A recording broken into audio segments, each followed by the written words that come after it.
and welcome you all to this e-learning platform of Padlo India and I am your physics teacher Dimple। आज हम पढ़ने वाले हैं nuclei chapter. जैसे कि हमने लास्ट चैप्टर में पढ़ा था, जो एटॉमिक वाला चैप्टर था, उसमें देखा था हमने कि रदरफोर्ड ने जो एटॉमिक मॉडल दिया था उसके अनुसार हमें ये पता चला कि एटम जो है वो पूरा उसका स्पेस जो है वो खाली होता है, मोस्टली जो है वो एम्प्टी स्पेस होता है, लेकिन जो सारा पॉजिटिव चार्ज है, सारा जो मास है वो कौन कॉन्स्टिट्यूट करता है? उसका न्यूक्लियस। तो एटम में सारा मास जो कॉन्स्टिट्यूट करता है वो क्या करता है? न्यूक्लियस। और जो इलेक्ट्रॉन है वो न्यूक्लियस के अराउंड रिवॉल्व करते हैं। तो वही अब हम न्यूक्लियस के बारे में डिटेल में पढ़ने वाले हैं कि न्यूक्लियस क्या होता है, न्यूक्लियस के अंदर कौन कौन से कॉन्स्टिट्यूएंट्स पार्टिकल्स होते हैं और न्यूक्लियस का वेट कितना होता है, भार कितना होता है, कैसे हम उसको, क्योंकि हमने ये कहा कि एटम का पूरा भार जो है वो उसके न्यूक्लियस में होता है। तो हम देखेंगे कि न्यूक्लियर साइज, न्यूक्लियर मास या एटॉमिक मास क्या होता है। तो चलिए स्टार्ट करते हैं कि सबसे पहले हम देखते हैं एटॉमिक मास, यानी कि किसी एटम का मास कितना होता है। अब हमने ये बात करी कि एटम का सारा मास जो होता है वो उसके न्यूक्लियस में होता है। क्यों? क्योंकि न्यूक्लियस ही एक बहुत ज्यादा डेंस मटेरियल है जो एक एटम के अंदर होता है। उसके अलावा तो बाकी स्पेस होता है वो तो खाली होता है और इलेक्ट्रॉन जो है वो सिर्फ रिवॉल्व करते हैं चारों तरफ। तो एटॉमिक मास जो होता है वो पूरे न्यूक्लियस का मास होता है। तो क्योंकि 99.9% मास जो है एटम का वो कहां पर होता है? न्यूक्लियस में होता है। तो एटॉमिक मास यूनिट, एटम के मास की यूनिट को हम क्या बोलते हैं? एटॉमिक मास यूनिट, AMU, या फिर इसको सीधा हम लिखते हैं किससे? U से। या तो AMU या फिर डिनोट करते हैं हम किससे? U से। तो एटॉमिक मास यूनिट क्या होता है? एटॉमिक मास यूनिट यूज किया जाता है एक्सप्रेस करने के लिए एटम के मास को। और दूसरी चीज ये कि एटॉमिक मास यूनिट होता क्या है।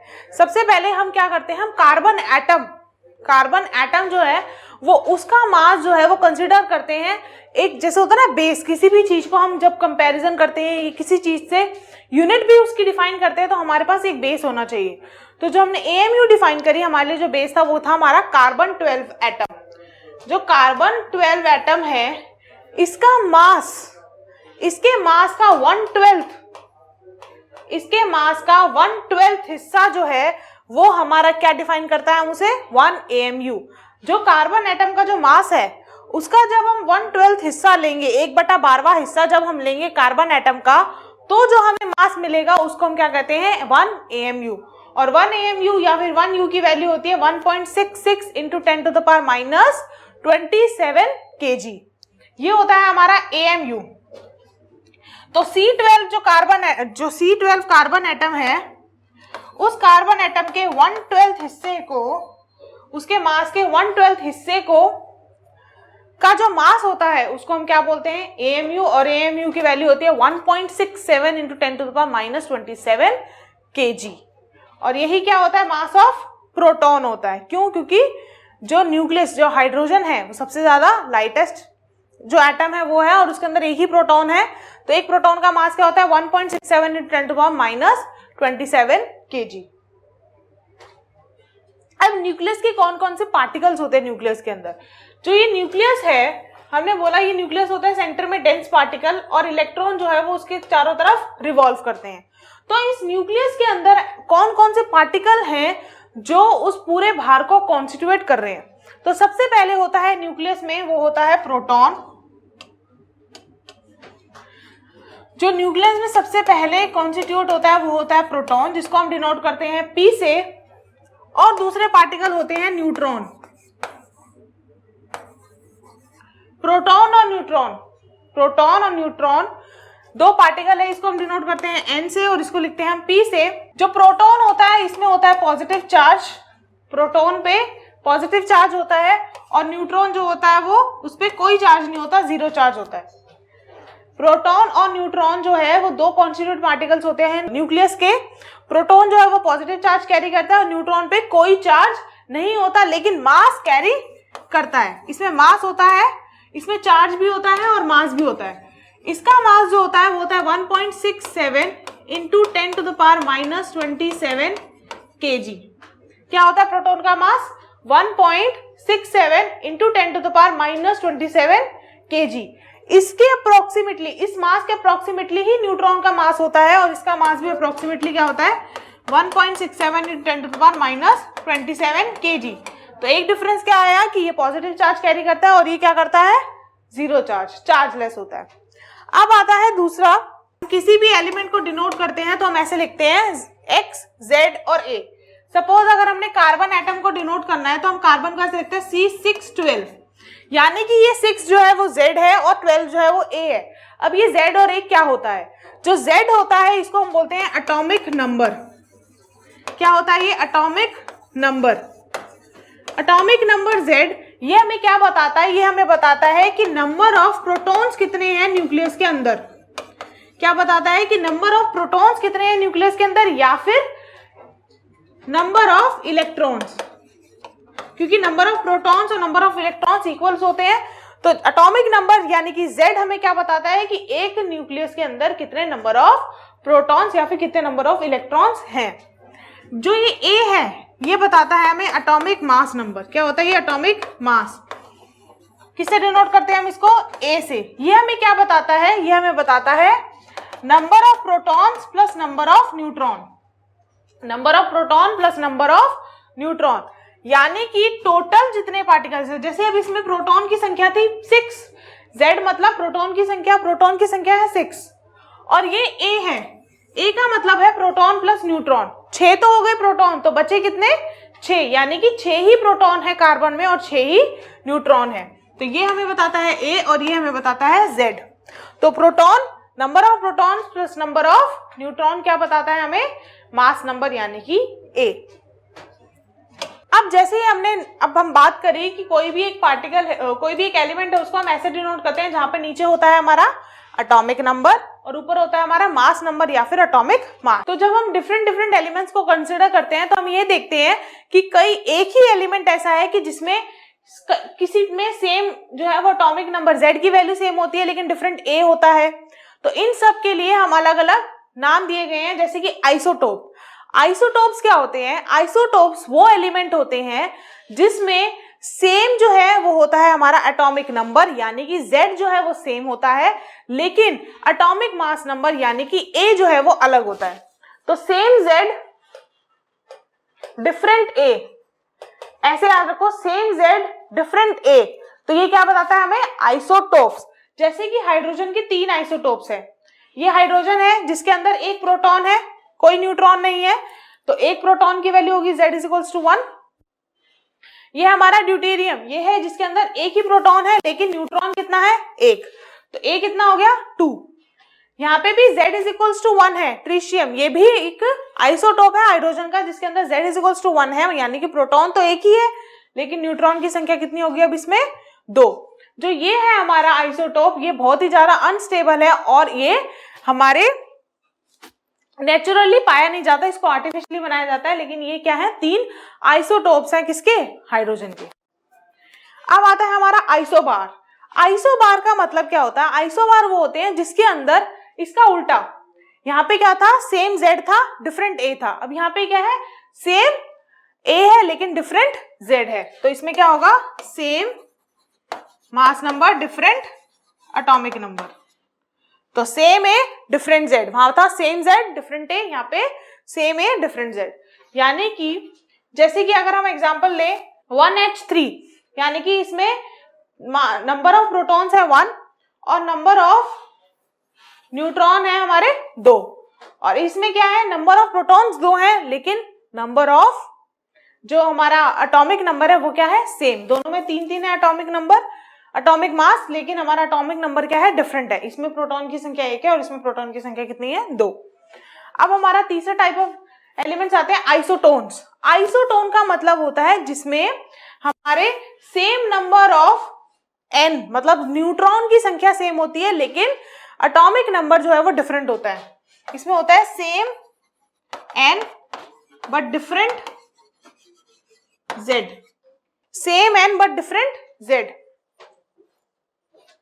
जैसे कि एग्जांपल लें हम मरकरी और गोल्ड, इसमें क्या है, 80 हमारा z है और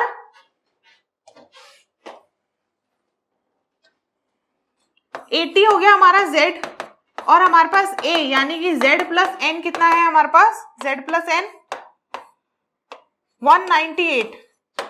अब 198 में से 80 हम घटा देंगे तो कितना आएगा 118। तो इसका मतलब न्यूट्रॉन की संख्या कितनी है 118। अब इसमें देखें हम, इसमें क्या है Z जो है वो है 79 और इसमें A जो है वो हमारा है 197। तो अगर हम 197 में से 79 हटा दे तो कितना आएगा हमारे पास 118। तो यानी कि हमारा जो न्यूट्रॉन की संख्या है 118 और 118, न्यूट्रॉन की संख्या तो सेम होगी लेकिन हमारी जो Z है वो डिफरेंट है, यहाँ पे 80 और यहाँ पे क्या है 79। तो इस तरीके से जो एलिमेंट्स होते हैं उनको क्या बोलते हैं हम, आइसोटोन्स। तो हमने देखा आइसोबार्स, आइसोटोन्स और आइसोटोप्स। अब आता है हमारा साइज ऑफ न्यूक्लियस। न्यूक्लियस का क्या साइज होता है? न्यूक्लियस जो होता है वो बहुत ही कॉम्पैक्ट होता है, बहुत ही ज्यादा छोटा साइज होता है। जब रदरफोर्ड ने एटॉमिक स्ट्रक्चर दिया था, एटॉमिक मॉडल दिया था, तो उसमें जो अल्फा पार्टिकल स्कैटरिंग हुई थी, जो एक्सपेरिमेंट था अल्फा पार्टिकल स्कैटरिंग था, उससे हमें ये पता चलता है कि जो न्यूक्लियस का साइज होता है वो ऑलमोस्ट 10⁻⁻15 मीटर के अराउंड होता है, जिसको हम क्या कहते हैं 1 फेम्टोमीटर। क्या बोलते हैं 1 फेम्टोमीटर। तो न्यूक्लियस का साइज जो होता है वो 1 फेम्टोमीटर के अराउंड होता है, यानी कि 10⁻⁻15 मीटर्स। और अगर हम रेडियस की बात करें, रेडियस ऑफ न्यूक्लियस, क्योंकि न्यूक्लियस क्या है, न्यूक्लियस का जो अगर हम रेडियस निकाले तो रेडियस जो होता है वो न्यूक्लियस का वो क्या होगा, क्योंकि एक स्फीयर की तरह होता है न्यूक्लियस, डेंस होता है, स्फीयर होता है, तो स्फीयर की वॉल्यूम क्या होती है 4/3 पाई आर क्यूब। क्या होती है स्फीयर की वॉल्यूम 4/3 पाई आर क्यूब। और ये वॉल्यूम जो है वो किसके डायरेक्टली प्रोपोर्शनल होता है, एटॉमिक मास के। जो वॉल्यूम होता है वो होता है 4/3 पाई आर क्यूब और वॉल्यूम जो है वो किसके डायरेक्टली प्रोपोर्शनल है A। तो हम ये कह सकते हैं कि जो हमारा A है वो क्या है 4/3 पाई आर क्यूब, यानी कि A is directly proportional to R cube, या फिर R is directly proportional to A⁻1/3। तो ये होता है हमारा रेडियस। जब हम रेडियस ऑफ न्यूक्लियस की बात करें, रेडियस ऑफ न्यूक्लियस जो है इसका मतलब डिपेंड क्या करता है उसके मास नंबर के 1/3 मतलब क्यूब रूट के डायरेक्टली प्रोपोर्शनल है। जब भी हम प्रोपोर्शनैलिटी का साइन हटाते हैं, तो हमें क्या लगाना पड़ता है कांस्टेंट ऑफ प्रोपोर्शनैलिटी। तो हमारा कांस्टेंट ऑफ प्रोपोर्शनैलिटी क्या है हमारा R0। तो ये हुआ हमारा R is equals to R0 A⁻1/3। ये बहुत ही ज्यादा इंपॉर्टेंट इक्वेशन है। रेडियस ऑफ न्यूक्लियस जो है वो R0 A⁻1/3 पे डिपेंड करता है। तो ये बहुत ही ज्यादा इंपॉर्टेंट इक्वेशन है जो है R is equals to R0 A⁻1/3। अब इसमें जब हम R0 की वैल्यू निकालते हैं तो R0 की वैल्यू है 1.2 इंटू 10⁻⁻15 या फिर 1.2 फेम्टोमीटर। तो R0 की वैल्यू क्या है 1.2 फेम्टोमीटर या फिर 1.2 इंटू 10⁻⁻15 मीटर। ये है हमारा रेडियस ऑफ न्यूक्लियस और न्यूक्लियस का साइज।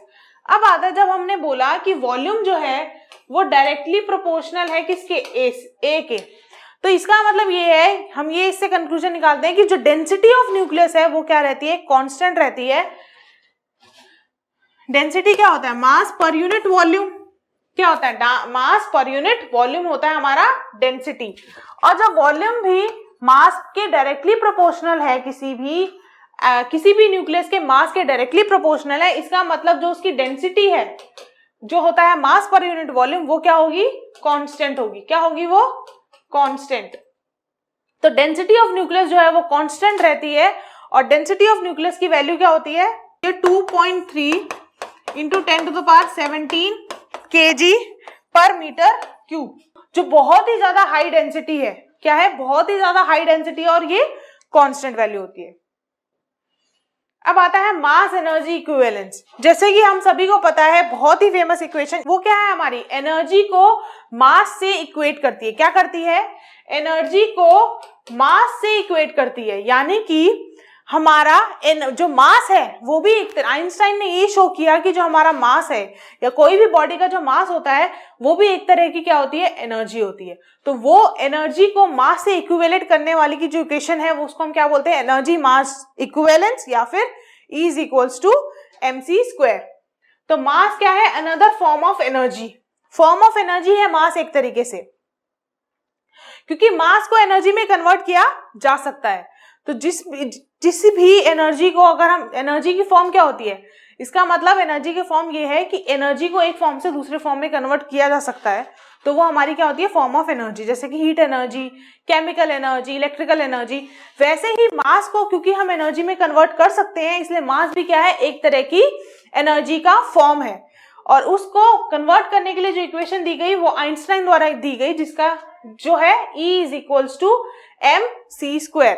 मास को एनर्जी में भी कन्वर्ट कर सकते हैं और एनर्जी को भी मास में हम कन्वर्ट कर सकते हैं।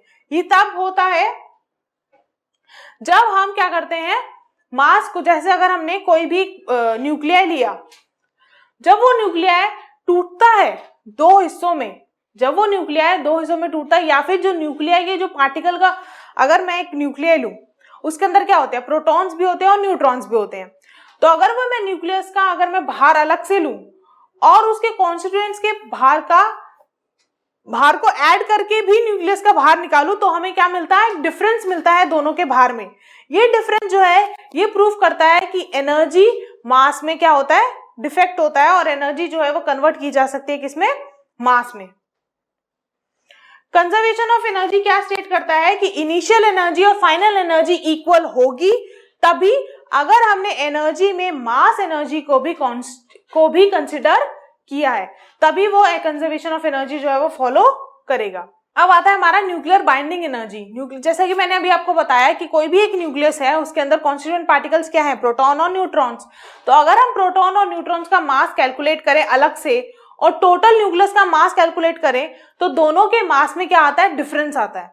तो वो मास का डिफरेंस जो होता है वो क्या होती है, वो उसकी बाइंडिंग एनर्जी होती है, कि जब वो कॉन्स्टिट्यूएंट पार्टिकल्स बाइंड होते हैं एक साथ, तो उसको बाइंड करने के लिए हमें क्या चाहिए होती है, एनर्जी चाहिए होती है। तो इसीलिए वो जो डिफरेंस आता है मास में, वो किसके रूप में आता है, एनर्जी के रूप में आता है, क्योंकि हमें बाइंड करने के लिए, उन कॉन्स्टिट्यूएंट पार्टिकल्स को बाइंड करने के लिए एनर्जी की जरूरत होती है। तो इसलिए जो डिफरेंस आता है मास में, वो क्या होता है, किसके इक्विवेलेंट होता है, energy required to bind the constituent particles. इसलिए जो मास ऑफ न्यूक्लियस है, यानी कि जैसे अगर मैं ऑक्सीजन की बात करूं, ऑक्सीजन क्या होता है, 8 और 16।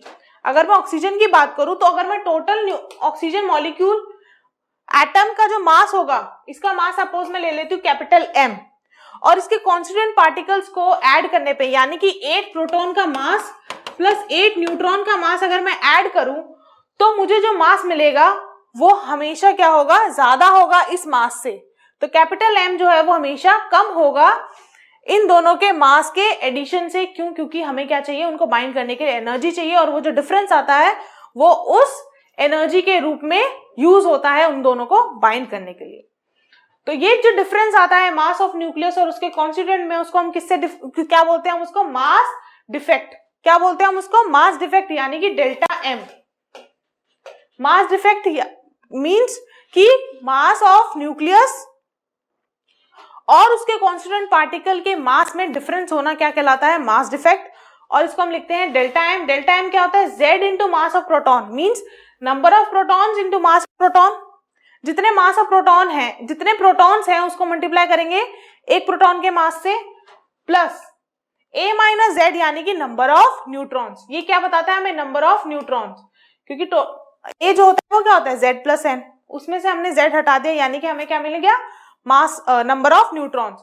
तो जितने नंबर ऑफ न्यूट्रॉन्स है उसको एक मास ऑफ न्यूट्रॉन से मल्टीप्लाई किया, और उसमें से क्या सब्ट्रैक्ट कर दिया, टोटल न्यूक्लियस के मास को। तो हमें क्या मिल जाएगा, मास डिफेक्ट। क्या मिल जाएगा हमें, मास डिफेक्ट। अगर कुछ नंबर ऑफ प्रोटॉन्स या फिर न्यूट्रॉन्स जो है वो आपस में पास लाए जाते हैं और फॉर्मेशन की जाती है एक न्यूक्लियस की, तो हमेशा एनर्जी जो है वो क्या होती है, रिलीज होती है, क्योंकि मास ऑफ न्यूक्लियस जो होता है वो हमेशा कम होता है कॉन्स्टिट्यूएंट पार्टिकल के मास से। तो एनर्जी जो है वो हमेशा रिलीज होती है, और उस एनर्जी को हम क्या बोलते हैं, बाइंडिंग एनर्जी। ये बहुत इंपॉर्टेंट कॉन्सेप्ट है बाइंडिंग एनर्जी का। जब कॉन्स्टिट्यूएंट पार्टिकल जो है वो आपस में क्लोज लाए जाते हैं और न्यूक्लियस की फॉर्मेशन होती है, तो एनर्जी हमेशा क्या होती है, लिबरेट होती है, रिलीज होती है। इसको हम क्या बोलते हैं, बाइंडिंग एनर्जी। और अगर हमें उन कॉन्स्टिट्यूएंट पार्टिकल्स को सेपरेट करना है तो भी हमें उतनी ही एनर्जी प्रोवाइड करनी पड़ेगी ताकि हम उसको सेपरेट कर सके, उसको भी हम क्या बोलते हैं, बाइंडिंग एनर्जी हमें उसको प्रोवाइड करनी पड़ेगी, जिसको हम किससे लिखते हैं, ईबी। किससे लिखते हैं, ईबी, यानी कि binding energy. But binding energy से ज्यादा जो कन्वीनियंट फॉर्म हम यूज करते हैं वो होती है बाइंडिंग एनर्जी पर न्यूक्लियॉन। तो बाइंडिंग एनर्जी पर न्यूक्लियॉन का मतलब है EB अपॉन ए। क्या है, EB अपॉन ए। तो बाइंडिंग एनर्जी पर न्यूक्लियॉन इज EB अपॉन ए। तो ये ज्यादा कन्वीनियंट फॉर्म है हमें बाइंडिंग एनर्जी कर्व को समझने के लिए, जो हम आगे समझने वाले। बाइंडिंग एनर्जी कर्व, ये होता है बाइंडिंग एनर्जी कर्व। हम इसको ध्यान से देखते हैं। इसमें क्या है, एक्स एक्सिस पे हमारा मास नंबर, कि कैसे कैसे मास नंबर बढ़ रहा है, और हमारा वाई एक्सिस पे है हमारा बाइंडिंग एनर्जी पर न्यूक्लियॉन। वाई एक्सिस पे हमारा बाइंडिंग एनर्जी पर न्यूक्लियॉन और इधर है हमारा मास नंबर। तो जैसे जैसे मास नंबर बढ़ता है वैसे वैसे बाइंडिंग एनर्जी पर न्यूक्लियॉन में क्या डिफरेंस आता है। सबसे पहले तो हम ये देखते हैं कि जैसे मास नंबर जो है वो धीरे धीरे बढ़ रहा है, बाइंडिंग एनर्जी जो है वो एकदम से स्ट्रेटली बहुत ज्यादा हाई जा रही है। और मैक्सिमम वैल्यू क्या है, ये होती है maximum value of binding energy जो है 8.75 मेगा इलेक्ट्रॉन वोल्ट, जो किसकी है, आयरन की। तो आयरन की बाइंडिंग एनर्जी जो है वो मैक्सिमम है, जो क्या है 56। जब Z इज इक्वल्स टू 56 होता है तो हमारी जो बाइंडिंग एनर्जी आती है वो होती है हमारी 8.75 mega electron volt. Mega electron volt जो है वो बहुत ही ज्यादा हाई एनर्जी है। ये क्या है, हमारी आयरन की बाइंडिंग एनर्जी। उसके बाद जो है वो ऑलमोस्ट कांस्टेंट रहता है, 30 से 170 के बीच में बाइंडिंग एनर्जी जो है वो ऑलमोस्ट कांस्टेंट रहती है, फिक्स रहती है, वो डिपेंड नहीं करती ए पर। लेकिन जैसे ही 170 से ऊपर जाती है फिर क्या होती है, बाइंडिंग एनर्जी कम होने लग जाती है। जैसे आप ये देख रहे हो कि इसके बाद जो है वो बाइंडिंग एनर्जी जो है वो कम होने लग गई। और जो हमारा यू है यानी कि यूरेनियम, इसकी बाइंडिंग एनर्जी जो है वो है 7.5 मेगा इलेक्ट्रॉन वोल्ट। और इसका Z क्या है, 238। इसका Z क्या है, बहुत इंपॉर्टेंट रेडियो एक्टिव मटेरियल है यूरेनियम। इसका Z जो है वो 238 है और इसकी बाइंडिंग एनर्जी क्या है, 7.5 मेगा इलेक्ट्रॉन वोल्ट। लेकिन जो हाईएस्ट बाइंडिंग एनर्जी है वो किसकी है, आयरन की 8.75 मेगा इलेक्ट्रॉन वोल्ट। और उसका Z क्या है, यानी कि प्रोटॉन की संख्या क्या है उसमें, 56। अब हमने जो एक कर्व देखा उसके फीचर्स को डिटेल में पढ़ते हैं। जैसे कि मैंने बताया 30 से लेके 170 तक के जो मास नंबर है उसमें बाइंडिंग एनर्जी जो है वो ऑलमोस्ट कांस्टेंट रहती है, इंडिपेंडेंट रहती है ए से। क्योंकि जो न्यूक्लियर फोर्स है वो क्या है, शॉर्ट रेंज है। जो न्यूक्लियर फोर्स है हमारा, जिसके थ्रू जो हमारे प्रोटॉन्स और न्यूट्रॉन जो है वो बाइंड रहते हैं, न्यूक्लियस के अंदर जो फोर्स होता है वो बहुत ही ज्यादा शॉर्ट रेंज होता है। स्ट्रॉन्ग तो बहुत होता है लेकिन शॉर्ट रेंज होता है, कि थोड़े ही रेंज तक वो अपनी इफेक्ट दिखा सकता है। इसी वजह से बाइंडिंग एनर्जी जो है वो ऑलमोस्ट कांस्टेंट होती है 30 से लेके 170 तक। अब इसका मैक्सिमम कहाँ है, हमारा आयरन पे, जिसकी क्या है binding energy 8.75 mega electron volt. और 7.6 मेगा इलेक्ट्रॉन वोल्ट किसकी है, यूरेनियम की, जिसका 238 क्या है हमारा मास नंबर। और जैसा कि हमने इसमें देखा, लोअर न्यूक्लियाई जिसकी एटॉमिक नंबर मास नंबर जो है वो लो है, या फिर हायर 170 से ऊपर या 170 से 30 से नीचे जो भी न्यूक्लियाई है उन सबकी बाइंडिंग एनर्जी जो है वो क्या है, कम। अब हम देखते हैं ये सब जो हमने फीचर्स पढ़े इनका रीजन क्या था। तो सबसे पहले हम देखते हैं न्यूक्लियर फोर्स। न्यूक्लियर फोर्स क्या होता है, अभी हमने कहा कि न्यूक्लियर फोर्स क्या होता है, शॉर्ट रेंज होता है। शॉर्ट रेंज का मतलब ये है कि वो एक पर्टिकुलर, जैसे अगर हमने न्यूक्लियस का साइज बोला, न्यूक्लियस का साइज क्या होता है 1 फेम्टोमीटर या फिर 10⁻⁻15 मीटर। तो हमारा जो न्यूक्लियस है वो इतने रेंज में ही इफेक्टिव होता है और बहुत ही ज्यादा स्ट्रॉन्ग फोर्स होता है। ये इलेक्ट्रोस्टैटिक फोर्स, कोलम्बिक फोर्स सबसे ज्यादा स्ट्रॉन्ग फोर्स होता है, लेकिन ये क्या है, शॉर्ट रेंज फोर्स है। सबसे स्ट्रॉन्गेस्ट है लेकिन शॉर्ट रेंज है। और तीसरी बात ये है कि जो न्यूक्लियर फोर्स होता है वो होता है सैचुरेशन आ जाती है उसमें। जब उसकी रेंज खत्म हो जाती है उसके बाद क्या हो जाता है, वो सैचुरेट हो जाता है। क्या होता है, सैचुरेट होता है। उसकी वैल्यू क्या होती है, 0 हो जाती है एब्रप्टली, जैसे ही उसकी रेंज जो है वो खत्म हो जाती है। जैसे हम कहते हैं ना कि हमारा दायरा इतना ही है, तो न्यूक्लियर फोर्स का जो दायरा है वो बहुत ही ज्यादा छोटा है और वो उतने दायरे में ही स्ट्रांग रहता है। उसके बाद जैसे ही वो दायरे से बाहर जाता है उसकी वैल्यू क्या हो जाती है, एकदम से 0 हो जाती है अगर कोई डिस्टेंस जो है वो फ्यू फेम्टोमीटर से ज्यादा हो जाए। तो सैचुरेशन ऑफ न्यूक्लियर फोर्स क्या होता है कि न्यूक्लियर फोर्स की वैल्यू जो है वो एकदम से 0 ड्रॉप हो जाती है जैसे ही उसकी रेंज जो है वो कुछ फेम्टोमीटर से ज्यादा हो जाती है। जो न्यूक्लियर फोर्स है वो क्या है, चार्ज इंडिपेंडेंट। चार्ज इंडिपेंडेंट का मतलब है कि प्रोटॉन प्रोटॉन पे भी वही न्यूक्लियर फोर्स लगेगा, प्रोटॉन न्यूट्रॉन पे भी वही न्यूक्लियर फोर्स लगेगा और न्यूट्रॉन न्यूट्रॉन पे भी वही न्यूक्लियर फोर्स लगेगा। उसके चार्ज चाहे वो पॉजिटिव हो चाहे वो नेगेटिव हो चाहे वो उस पर कोई चार्ज नहीं हो, उस पर डिपेंड नहीं करेगा कि न्यूक्लियर फोर्स कितना लगेगा। तो न्यूक्लियर फोर्स क्या होता है, चार्ज इंडिपेंडेंट होता है। जब हमने यहाँ देखा कि जो लाइटर न्यूक्लियाई हैं और जो हैवियर न्यूक्लियाई हैं उन दोनों की बाइंडिंग एनर्जी जो है वो कम है। जो मिडल पार्ट है जहाँ पे बाइंडिंग एनर्जी कर्व का, जो ये बाइंडिंग एनर्जी कर्व का मिडल पार्ट है 30 से लेकर 170 तक, ये पार्ट जो है यहाँ पर क्या है, बाइंडिंग एनर्जी जो है वो कांस्टेंट है एक तरीके से और वैल्यू भी ज्यादा है। लेकिन अगर मैं 30 से नीचे बात करूं और 170 से ऊपर की बात करूं तो वहां पर बाइंडिंग एनर्जी जो है वो कम है। ऐसा क्यों? क्योंकि जब दो न्यूक्लियाई जो है वो आपस में मिलते हैं यानी कि फ्यूजन होता है, जब ये दो छोटे छोटे न्यूक्लियाई आपस में मिलते हैं, फ्यूजन होता है, तो क्या होती है, एनर्जी रिलीज होती है। एनर्जी रिलीज होती है क्यों? क्योंकि छोटे न्यूक्लियर की बाइंडिंग एनर्जी जो है वो कम है as compare to higher atomic mass nuclei. तो इसलिए हमेशा एनर्जी जो है वो रिलीज होती है फ्यूजन में, जब भी दो लाइटर न्यूक्लियाई जो है वो कंबाइन होते हैं एक हैवियर न्यूक्लियाई बनाने में, तो एनर्जी क्या होती है, रिलीज होती है। इसका मतलब न्यूक्लियर फ्यूजन में एनर्जी जो है वो रिलीज होती है। अब अगर मैं बात करूं हायर न्यूक्लियाई, जैसे यूरेनियम की बात करूं, यूरेनियम में क्या होता है, फिजन होता है। ये हैवियर न्यूक्लियाई है, ये क्या होता है, छोटे छोटे कॉन्स्टिट्यूएंट पार्टिकल्स में टूटता है। तो ये जो यूरेनियम है छोटे छोटे कॉन्स्टिट्यूएंट पार्टिकल्स में टूटता है, जिसको हम क्या बोलते हैं, फिजन। क्या बोलते हैं, फिजन। यानी कि न्यूक्लियर फिजन जब होता है तब भी एनर्जी क्या होती है, रिलीज होती है, क्योंकि इसकी बाइंडिंग एनर्जी जो है वो कम है एज कंपेयर टू इसके लाइटर कॉन्स्टिट्यूएंट पार्टिकल से।